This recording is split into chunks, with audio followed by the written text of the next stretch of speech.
काम साफ कर देते हैं। चुप रहो तुम, किसी काम के नहीं रहे। जरा सा भाव क्या दे दिया, सारे काम अधूरे छोड़ रहे हो। 2 दिन से पौधों को पानी दिया? वो मैडम यहाँ पे डेथ हुआ था तो हमने सोचा कि तुमको मालूम है पौधे जब मरते हैं ना तो गाली देते हैं। अब क्या उनकी हाय दिलवाओगे? अरे देख क्या रहो, जाओ ना पानी दो।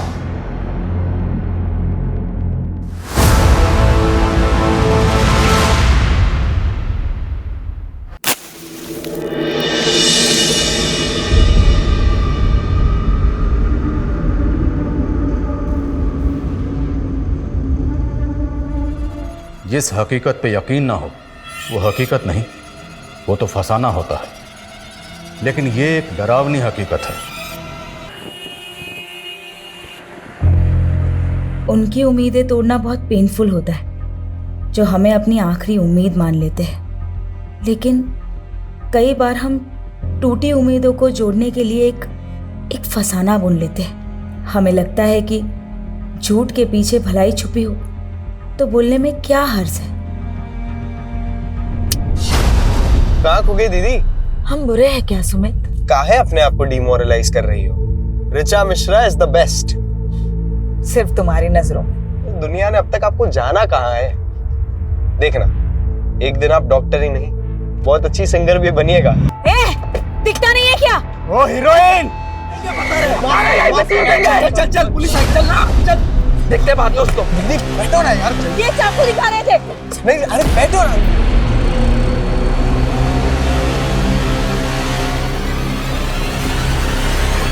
कहाँ उन मवालियों की मुंह लग रही थी? उन्होंने हमसे बदतमीजी की। अरे उनका तो काम ही वही है, जुआरे है वो लोग। पीछे कंपनी बाग में इतना बड़ा ग्रुप है उन लोगों का। ये तो हवलदार आ गया, वरना 2 मिनट में पूरा गैंग खड़ा कर देते। हम ना फ्रस्ट्रेट हो चुके हैं सुमित, कुछ सही नहीं हो रहा है हमारे साथ। शांत हो जाइए दीदी, सब ठीक हो जाएगा। पहले तो अपना हुलिया सुधारिए, घर पे सब वेट कर रहे हैं आपका।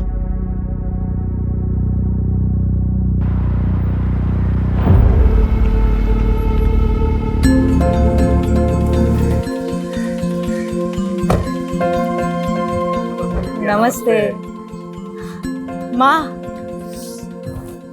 कैसे हैं आप? हम अच्छे, तुम कैसी हो? हम भी ठीक है। वेलकम हो बेटा, वेलकम। कैसे पापा? हम बहुत अच्छे हैं। ये क्या, आपने फिर से शर्ट के बटन ऊपर नीचे लगा लिए? अरे माँ बाप ही मिलते रहोगे या अपने बुआ को भी मिलने दोगे ऋचा से? नमस्ते बुआ। सिर्फ नमस्ते? चाइना से क्या लाई हो हमारे लिए? सॉरी बुआ, हमको तो लगा आपको चाइना का माल पसंद ही नहीं है। आओ बेटा अंदर चलो। हाँ चलो। आज हमको बहुत ही गर्व महसूस हो रहा है कि हमारी बेटी चाइना से डॉक्टरेट करके वापस हिंदुस्तान आ गई।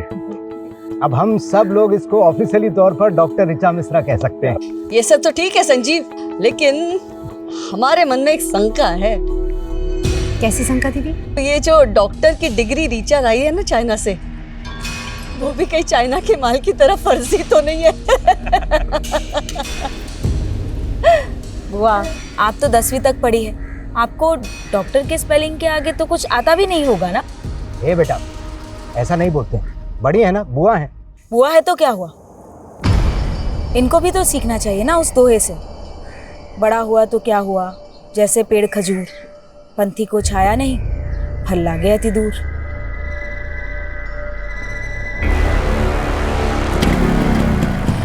चलो बाय पिंकी, बाय। अरे काहे अब तक मुंह लटकाए बैठी है? हाँ, अरे हम बुआ भतीजे में तो ऐसे चलते रहता है। संजीव तुम टेंशन मत लो, हम जानते हैं ना, बिल्कुल अपनी माँ पे गई है। क्यों डॉक्टर ऋचा? Good night.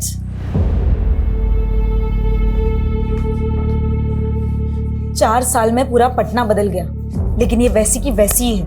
अरे छोड़ो, हम तो ध्यान ही नहीं देते हैं। एक कान से सुनते हैं, दूसरे से निकाल देते हैं। सीमा, तुम ऐसा बात करोगे तो बच्चे कैसे इज्जत करेंगे दीदी की? इज्जत पाने के लिए ना कर्म करना पड़ता है, और आपका तो आदत है अपना बहन का गलतियों पे पर्दा ढाकने का। भूलो मत, हम दीदी के ही घर में रहते हैं। तो हम कहे थे गांव से यहाँ लेकर आने के लिए। गांव में था ना अच्छा खासा मकान, लेकिन नहीं, आप 28 साल से यहाँ दीदी की सेवा में लगे हुए हो। तो दीदी को क्या बेसहारा छोड़ दें? जानती तो 22 साल की थी कि विधवा हो गई। बहुत दे दिया सहारा, अब अपने बच्चों के बारे में सोचिए।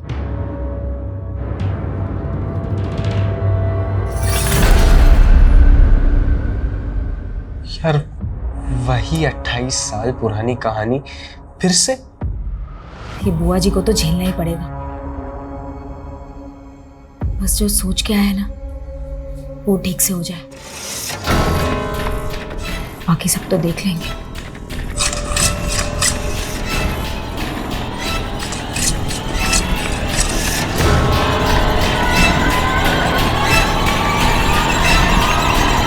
जब से ऋचा ने डॉक्टरेट पूरा किया है ना, हमारा तो मान ही बढ़ गया है। पता है सब लोग क्या कह रहे हैं कि एक मामूली नर्स ने अपनी बिटिया को डॉक्टर बना दिया।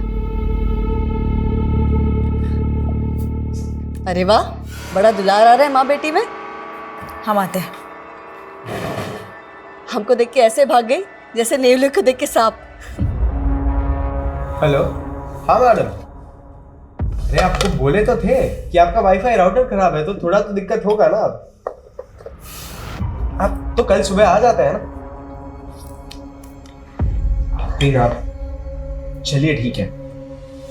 पापा वो एक कस्टमर के यहाँ जाना पड़ेगा। और सुमित, हमको भी हॉस्पिटल जाना है, बाइक से हमको ड्रॉप कर दो। ठीक है चलिए, हम आते हैं। हम क्या आए, सभी चले गए।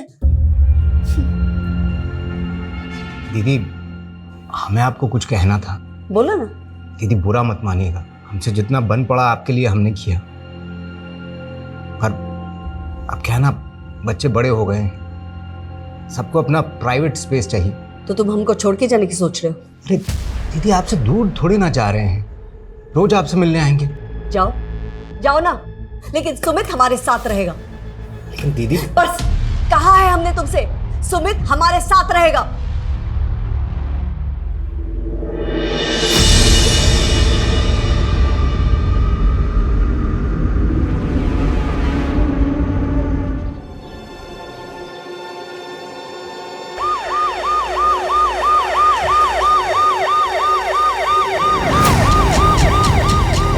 आइए सर।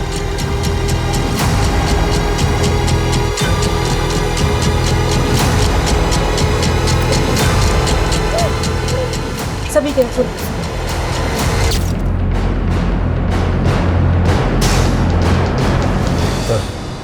पैरों के निशान को देख के लगता है कि 2 से ज़्यादा लोग होंगे। कोई गैंग तो नहीं?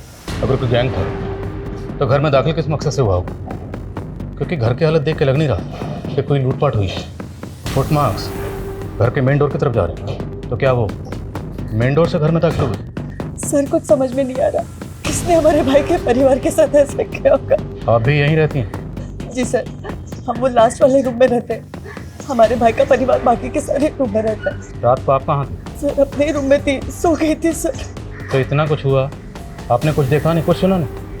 सर आपने घर में चेक किया कोई कीमती सामान, ज्वेलरी या कैश मिसिंग हो? आपने फैमिली को आखिरी बार कब देखा? कल रात को सर, हमारी भाभी नाइट शिफ्ट के लिए जा रही थी हॉस्पिटल में, सुमित उन्हें छोड़ने गया था।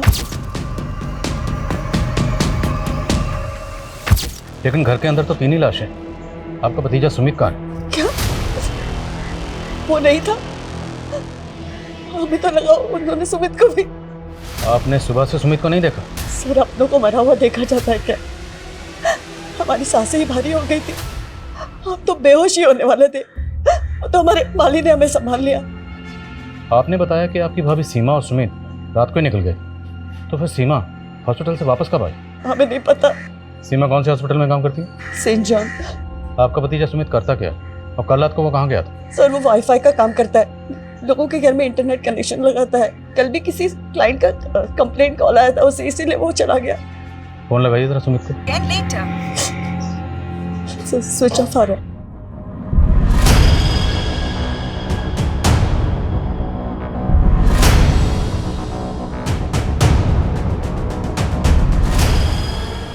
सर कोई मर्डर वेपन नहीं मिला।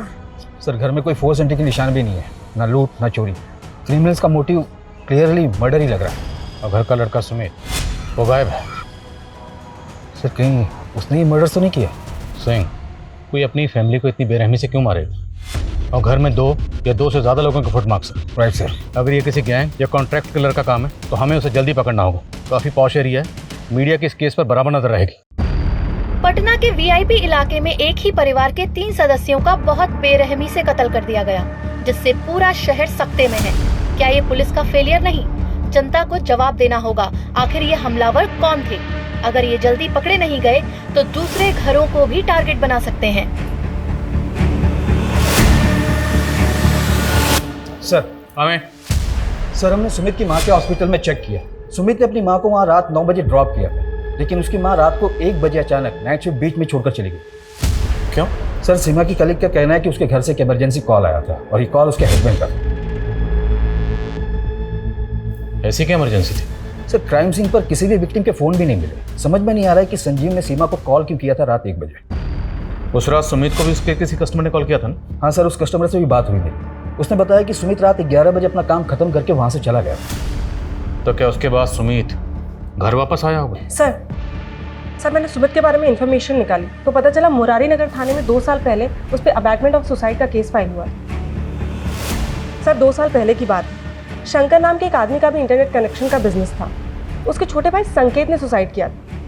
सुमित पर आरोप था कि उसने शंकर के क्लाइंट्स हथियाने शुरू कर दिए थे। इसी वजह से उन्हें बहुत नुकसान हो रहा था और इसीलिए संकेत ने सुसाइड कर लिया। सर केस में कुछ दम नहीं था, इसीलिए सुमित बरी हो गया था।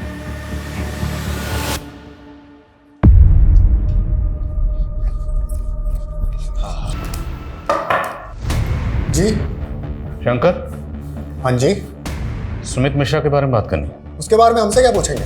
तो मर्डर हुआ उसकी फैमिली का और सुमित गायब है। तेरी खुंदक थी ना उससे? खुंदक काहे नहीं होगी सर, उसकी वजह से हमारे छोटे भाई संकेत ने सुसाइड कर लिया। पर कोर्ट में तो कुछ साबित नहीं होता। कोर्ट ने तो सुमित को छोड़ दिया था और उसके बाद तुमने सुमित को जान से मारने की धमकी दी थी। घर में घुस के मारेंगे, जान से मार देंगे। सुमित को नहीं मार पाया तो उसकी फैमिली को खत्म कर दिया और सुमित को गायब कर दिया। क्या सबूत है आपके पास? चल थाने में दिखा दे। ये क्या जरा से? अरे क्या गुंडई है, क्या बदतमीजी है?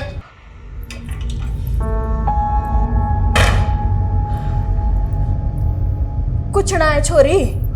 1 साल पहले रिटायर हुआ और उसकी बीवी 20 साल से वर्किंग वुमेन थी, तो दोनों मियाँ बीवी के मिला के अच्छी खासी इनकम होगी।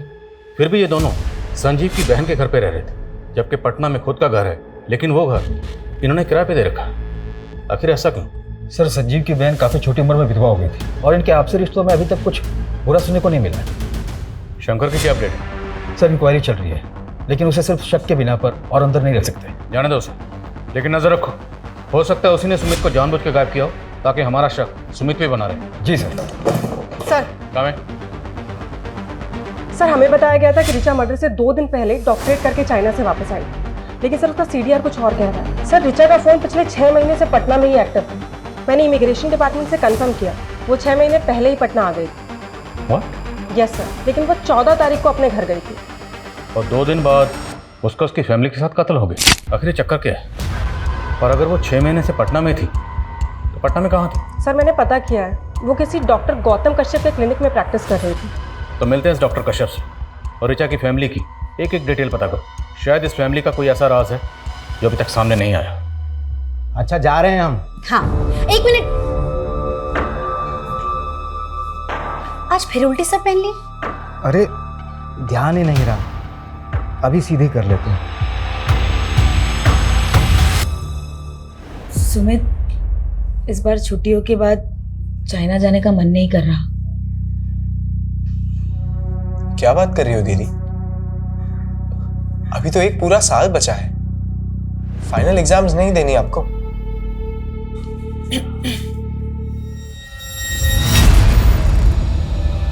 हमको तुम दोनों से जरूरी बात करना है। हाँ माँ बोलो। तुम दोनों इस पे साइन कर दो। हाँ सर, डॉक्टर रिचा मिश्रा हमारे अंडर में प्रैक्टिस करती थी। आप बताएं सर, क्या जानना चाहते हैं? डॉक्टर रिचा मिश्रा का मर्डर हुआ। कब हुआ सर?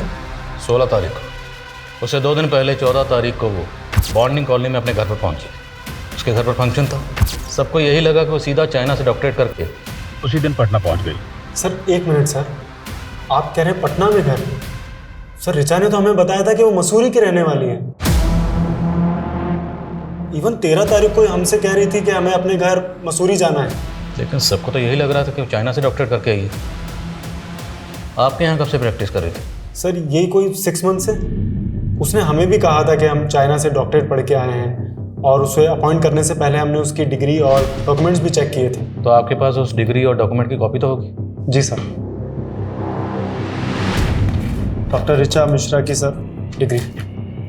सर इवन ज्वाइनिंग के बाद उसने हमसे ये भी कहा था कि पटना में उसके पास रहने के लिए कोई जगह नहीं है, तो हमने यहीं क्लिनिक पे एक शेल्टर प्रोवाइड करवा दिया था। तो मतलब ऋचा ने झूठ बोला? हमें तो टैलेंटेड लगती थी सर, और आजकल तो स्टूडेंट सर यूक्रेन, चाइना और रशिया जैसे कंट्रीज में जाकर मेडिसिन डिग्रीज ले लेकर आ रहे हैं, तो हमें यही लगा था कि वो भी जेन्युइन होगी। तो आपने ऋचा को ना सिर्फ नौकरी पे रखा बल्कि रहने की जगह भी प्रोवाइड करवाई। तो अकेली लड़की देखकर सिर्फ मदद की या फिर मदद से ज़्यादा कोई मेहरबानी की? आप कैसी बातें कर रहे हो? हमारा सिर्फ प्रोफेशनल रिलेशन था और कुछ नहीं था। मैं तो खुद समझ नहीं आ रहा कि उसने हमसे झूठ क्यों बोला।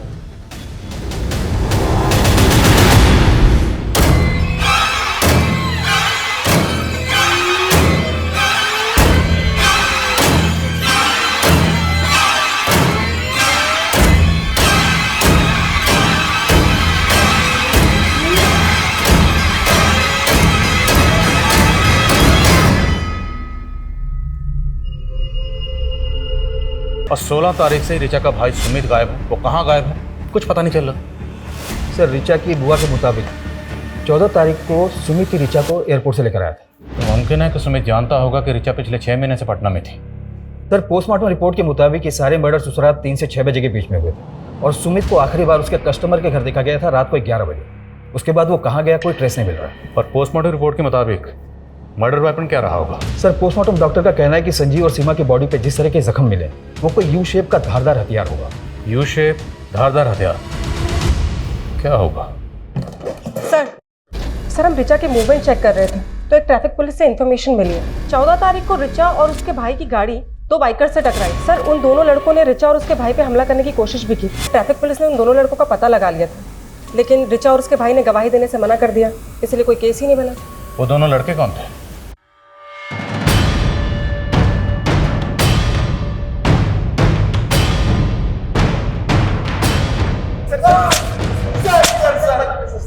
सर हमने किसी का मर्डर नहीं किया सर, हम तो बस वहाँ पे चोरी करने गए थे सर। चोरी करने गए थे? हाँ सर, वो भी उस लड़की के कहने पे। कौन लड़की? ऋचा, वो डॉक्टर।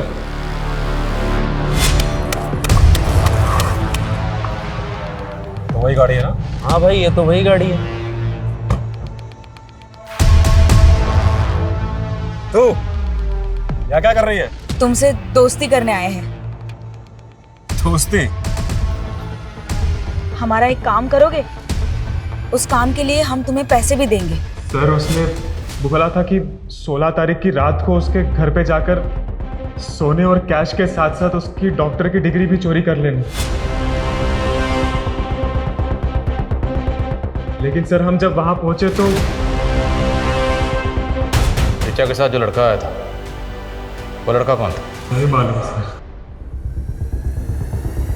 सर इन लड़कों पर यकीन तो नहीं किया जा सकता, लेकिन ऋचा के बारे में जो बातें अब पता चल रही है वो इनकी कहानी पे यकीन करने पे मजबूर कर रहा है सर। पर सवाल ये है कि ऋचा अगर वाकई अपनी डिग्री चोरी करवाना चाहती थी तो क्यों, किस मकसद से? सर हो सकता है वाकई ये दोनों किसी के कहने पे कहानियां बना रहे हो, शायद शंकर। ये दोनों किसी लड़के का भी जिक्र कर रहे हैं जो ऋचा के साथ था। वो लड़का कौन होगा? और अगर मान लो ऋचा गहनों और पैसों के साथ अपनी डिग्री भी चोरी करवाना चाहती थी तो चोरी तो हुई नहीं, मतलब डिग्री अभी भी वहीं होगी।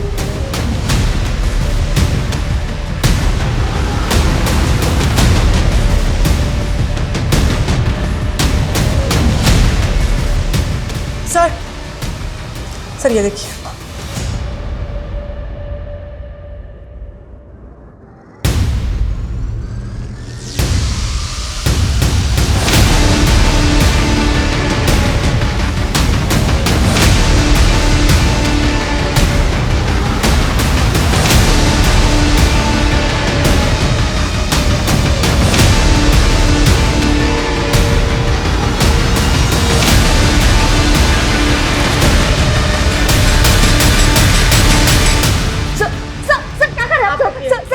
क्या इसके पीछे?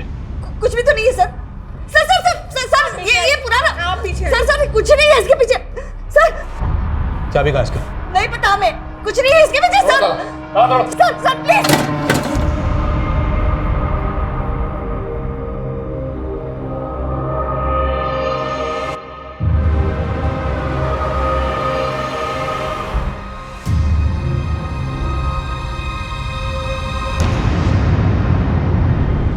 पता सर वो कंकाल उस कमरे में कैसे आया। सच बोल रहे हैं आप? कैसे नहीं जानते? जिस घर में 3-3 मर्डर हुए हैं उसी में कंकाल मिला, और वो भी उस कमरे में जो पीछे से जाकर बिल्कुल तुम्हारे कमरे से जुड़ता है। उस कमरे का जो दरवाजा है अलमारी लगा के उसे छुपाया क्यों गया? सर वो कमरा जो है ना 20-25 साल से ऐसे ही है, वास्तु दोष है उस कमरे में। 20-25 साल? और 20-25 साल पहले ही तुम्हारे पति की मौत हुई थी। कहीं वो कंकाल तुम्हारे पति का तो नहीं? क्या बोल रहे हैं सर? हमारे पति जो है ना दमे से मरे थे और हमने उनका ठीक तरह से अंतिम संस्कार किए थे। तो अब ठीक से बताओ उस कंकाल की कहानी क्या है, किसका है और उसे वहाँ कौन लाया? हमें तो लगता है ना ये सब जो है ना रीचा ने किया है। मेडिकल करके आई है ना, उसी ने रखा होगा वो कंकाल उधर। वो सिर्फ 2 दिन पहले घर आई थी। सर वो थी तो पटना में ही ना, आप ही बोले थे। सर हम कह रहे हैं आपको ये सब उसी का करा धरा है, उसी ने पूरे परिवार को व्यस्त कर दिया। परिवार? सुमित को लेकर पॉजिटिव थी ना, और शायद ये बात तुम्हारे भाई और भाभी को पसंद नहीं थी, इसलिए भाई भाभी भतीजी सब मर गए, और शायद सुमित जिंदा, और शायद सुमित को तुमने कहीं गायब किया।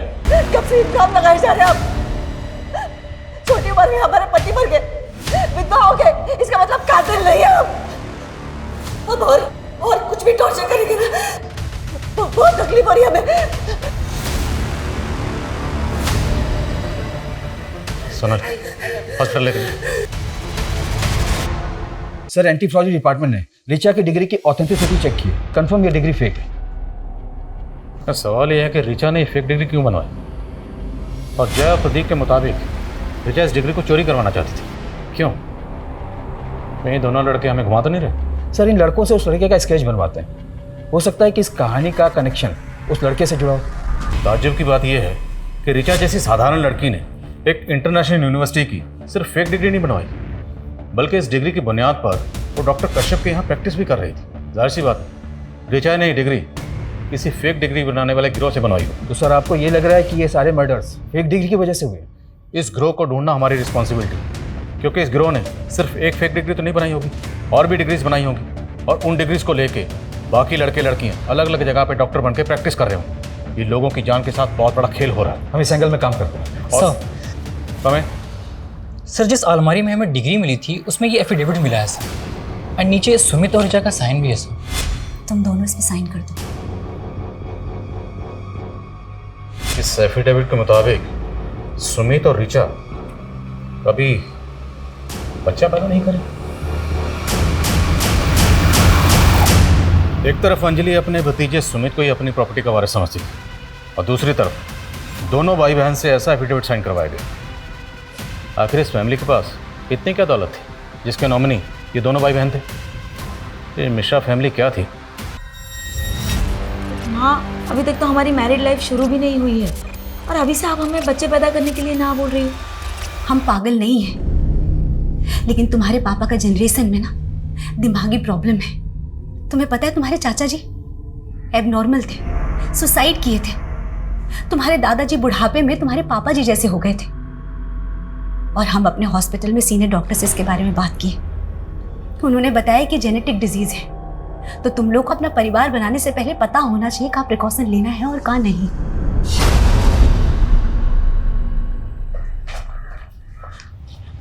सर जय और प्रदीप ने इस लड़की की स्केच बनवाई है जो कि उस ऋचा के साथ। सर मैंने ऋचा के CDR को भी चेक किया, उसमें एक नितिन नाम के लड़के का नंबर मिला। सर ये नितिन की फोटो है और ये स्केच दोनों मैच कर रही है। जय और प्रदीप ने भी कंफर्म किया कि यही वो लड़का था जो कि उस दिन ऋचा के साथ। सर हमने ऋचा को पहले ही कहा था कि उन लड़कों से ऊटपटांग काम ना करवाए, पर उसने एक नहीं सुनी। और सर सच बताए तो हम उसके साथ जाना भी नहीं चाहते थे, पर उन लड़कों से उसे अकेले बात करने में बहुत डर लग रहा था, इसलिए हमें जाना पड़ा। तो जानता था ना कि ऋचा ने उन दोनों को, प्रदीप और जय को, घर पे बुलाया था? सर सच बता रहे हैं, हम कुछ नहीं जानते। तुझे पता था ना कि ऋचा चाइना से पटना वापस आ गई, तो उसने फेक डिग्री बनवाई। कहाँ से बनवाई थी? तूने मदद की थी? नहीं सर, हम तो पहले से ऋचा के इस कदम के खिलाफ थे, पर वो बहुत प्रेशर में आ गई थी क्योंकि वो फेल हो गई थी। नितिन हम तो डॉक्टर बनना ही नहीं चाहते थे, हम तो सिंगर बनना चाहते थे। लेकिन हमारे पेरेंट्स जब से हमने होश संभाला ना, कूट कूट के दिमाग में भर दिया कि हमें सिर्फ डॉक्टर बनना है। ऋचा पर तुमने कोशिश तो की थी ना, अब तुम फेल हो गई तो कोई बात नहीं, एक बार फिर से ट्राई करो। 45 लाख का खर्चा किया है उन्होंने हमें चाइना भेजने के लिए, किस मुंह से कहे कि हम फेल हो गए? फिलहाल ना फेक डिग्री का जुगाड़ कर लेते हैं, फिर कुछ कमा लेंगे और उस कमाई से हमारा डॉक्टरेट पूरा कर लेंगे। सर रिचा ने अपने फैमिली प्रेशर में आके कभी कोई सही डिसीजन लिया ही नहीं। उसे तो हमेशा यही डर लगा रहता था कि गलती से अगर उसकी फेक डिग्री पकड़ी गई तो उल्टा और फंस जाएगी, इसलिए वो उसे चोरी करवा के टेंशन फ्री होना चाहती थी। Tension free? उसी फेक डिग्री को दिखाकर वो डॉक्टर के यहाँ प्रैक्टिस कर रही थी। आई नो सर, पर किसने किया, कब किया, क्यों किया, उसके पेरेंट्स का किसने खून किया, सर हमें कुछ नहीं पता। रिचा का भाई सुमित कहाँ है ये तो जानता होगा ना? सर हम कुछ नहीं जानते, हम सच बता रहे हैं। जब इसकी मौत हुई होगी तकरीबन यही उम्र रही होगी इसकी। और मौत कब हुई होगी? यही कोई 5 से 7 साल पहले। पर हमें तो लगा कि स्केलेटन वहाँ इससे भी ज़्यादा सालों से रखा गया होगा, क्योंकि हमें जब स्केलेटन मिला उस वक्त इस पर काफ़ी धूल जमी हुई थी। लेकिन सर हमें उस धूल और मैल की लेयर के नीचे एक ऐसी लुब्रिकेंट की लेयर मिली है। तो मिश्रा हाउस में वो कौन था जो स्केलेटन को प्रिजर्व करके रखना चाहता था?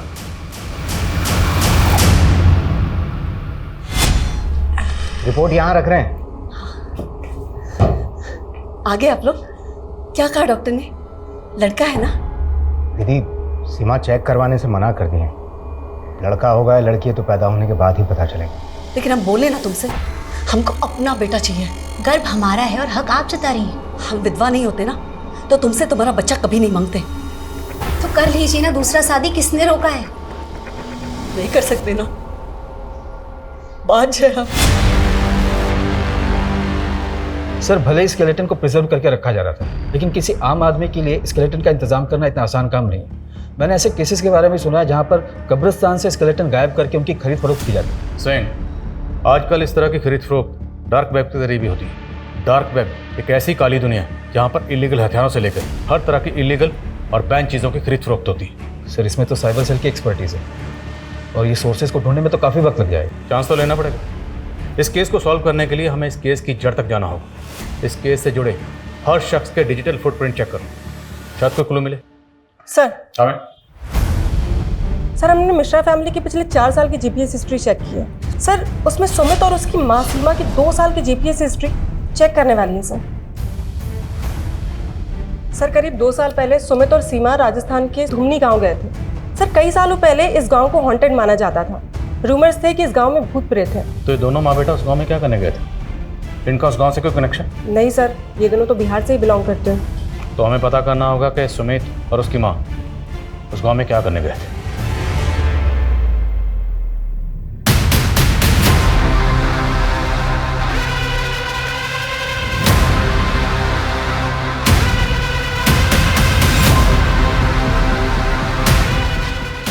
सर ये सरपंच की माँ है। सीमा और सुमित को इन्होंने आइडेंटिफाई किया। प्रणाम माता जी। सब मारे को अच्छे से याद है। वो छोरा और उसकी माँ यहाँ मारे को मिलने आए थे। माँ जी, गोमांती और लोमानी कहाँ रहते हैं बता पाएंगी क्या? अच्छे। धन्यवाद। गोमंती और लामनी? हाँ साहब, वही गोमंती और लामनी जिनका भूत 50 साल से फिरे हुए हैं।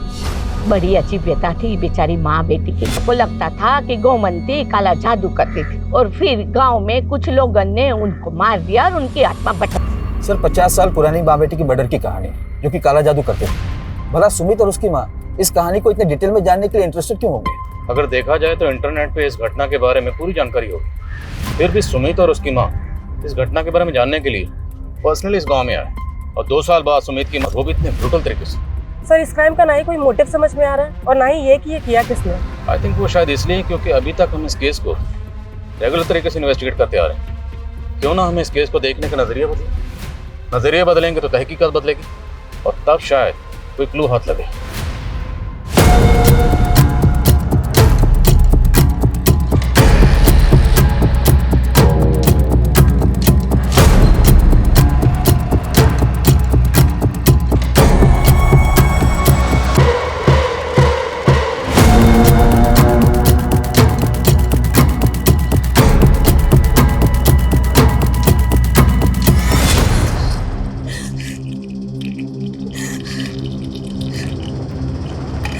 सीमा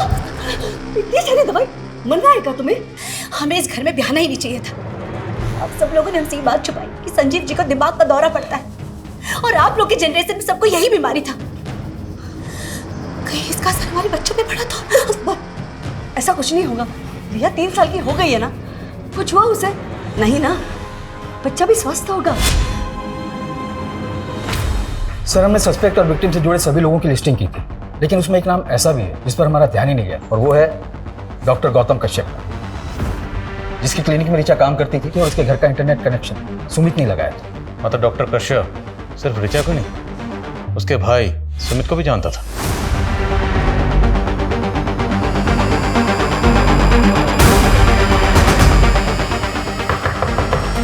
डॉक्टर कश्यप, डॉक्टर कश्यप,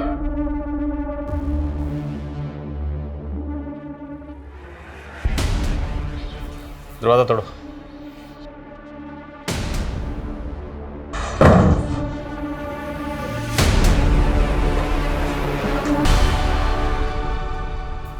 क्या बात कर रहे हो डॉक्टर गौतम? पिछले जन्म में हम लड़की थे। हाँ, हम तुम्हारी माँ थे, एक औरत, और वैद्य का काम करते थे, और इस जन्म में हम डॉक्टर हैं। आपका है ना वो karmicsoulmate.com पे पुनर्जन्म के किस्से पढ़ पढ़ के दिमाग खराब हो गया। अभी तुम नादान हो ना, यकीन नहीं करोगे। हम पिछले जन्म में वैद्य ही नहीं, ब्लैक मैजिक की प्रैक्टिस भी किया करते थे, और इस जन्म में भी कर रहे हैं। और इसी ब्लैक मैजिक की मदद से हमें यह पता चल गया है कि हम दोनों पिछले जन्म में माँ बेटी थी। तुमने सुमित को फालतू कहानियां सुना के सुमित को हासिल करने के लिए तूने उसकी पूरी फैमिली खत्म कर दी। सिर्फ हमने ही नहीं, हमारी बेटी ने भी हमारा साथ दिया। जिन 3 लोगों ने 50 साल पहले हमें मारा था, हमने उन्हें मारकर अपना बदला पूरा किया है। गोमांती यानी हम और लामानी यानी तुम। ठीक 50 साल पहले 11 मई को हम दोनों मरे थे, और जिस दिन हम मरे थे उस दिन पूर्वा फाल्गुनी नक्षत्र था, और जिस दिन हम पैदा हुए उस दिन भी पूर्वा फाल्गुनी नक्षत्र ही था। और कमाल की बात यह है कि जिस दिन तुम पैदा हुए उस दिन भी पूर्वा फाल्गुनी नक्षत्र ही था। तो क्या पिछले जन्म में हम सच में आपकी बेटी थे? हाँ, हम दोनों माँ बेटी थे, और हम दोनों को जिन 3 लोगों ने मार दिया था वो इस जन्म में तुम्हारे माँ बाप और बहन हैं। जी सर, हमें यकीन था कि वो तीनों ही हम दोनों के कातिल थे। वे तुम ना, वो डॉक्टर 1 नंबर का सनकी है, दिमाग खराब कर दिया उसने तुम्हारा। तो अपनी माँ को लेकर राजस्थान के गांव में क्यों गए थे? हमने तो माँ को उनके मुंह पे ही बोल दिया था कि पिछले जन्म में वो हमारी कातिल थी, तो गाँव ले जाकर सब बता दिया। वो समझ बैठी कि हमें वही दिमागी जेनेटिक डिजीज़ है जो हमारे बाप दादा को थी, पर हमें तो बदला लेना था। पर तभी ऋचा चाइना में थी, तो जैसे ही वो फेल हुई हमने उसे एक फेक डिग्री का प्रॉमिस करके यहाँ इंडिया बुला लिया, क्योंकि हमें तीनों को साथ में ही मारना था। ऋचा को इंडिया बुलाकर डॉक्टर कश्यप के यहाँ प्रैक्टिस पर लगा दी, ताकि वो साला डॉक्टर तुमसे 6 महीने अपने ऊट पटांग रिचुअल करवाता रहे। जब ऋचा ने हमें बताया कि उसने उन दोनों गुंडों को घर पे उसका वो फेक सर्टिफिकेट चोरी करने बुलाया, तभी डॉक्टर ने बोला कि यही मौका है, मर्डर हम करेंगे लेकिन पकड़े हो जाएंगे। तो अपनी माँ को अपने पापा के फ़ोन से कॉल करके हॉस्पिटल से घर तुमने बुलाया था। सुमित अपनी याददाश्त भूलने लगा, अगर कहीं भाग जाता तो, इसलिए हमने उसे कैद कर लिया। हम उसे बार बार याद दिलाते हैं कि हम उसकी माँ हैं और वो हमारी बेटी। सनकी, तूने अपने पागलपन के चक्कर में एक पूरी फैमिली को खत्म कर दिया। एक बच्चे को ऊट पटांग पास सुनाकर उसका पूरा फ्यूचर बर्बाद कर दिया तूने।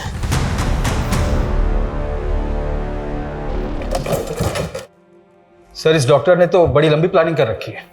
सर आप किस तरह की प्लानिंग? उसने कहा कि कोर्ट में उसे लॉयर नहीं चाहिए, वो अपना केस खुद ही लड़ेगा, जिसके लिए उसने डॉक्यूमेंट भी तैयार कर रखे हैं। सर अब वो कोर्ट में 50 साल पुरानी गोमंती और लमानी मर्डर केस को फिर से ओपन करके ये साबित करना चाहता है कि 50 साल पहले सीमा, संजीव और ऋचा ने उनके पिछले जन्म में इसकी हत्या की थी। सर ये पक्का सनकी है, और वैसे भी 50 साल पहले गोमंती और लमानी का मर्डर किसने किया था ये तो कभी पता ही नहीं चला। लेकिन ये डॉक्टर वो केस पक्का ओपन करेगा। मैंने एक से एक सनकी और सिरफिरे लोगों को देखा, पर ये डॉक्टर कश्यप सबसे ऊपर है। ये दुनिया ऐसे ऐसे अजीब और ख़तरनाक लोगों से भरी पड़ी है, इन्हें समझने और पहचानने में लोग अक्सर धोखा खा जाते हैं और सुमित और उसके परिवार की तरह का शिकार बन जाते हैं। लोगों को ऐसे सनकी और सरफिरे लोगों से सतर्क और सुरक्षित रहने की जरूरत है।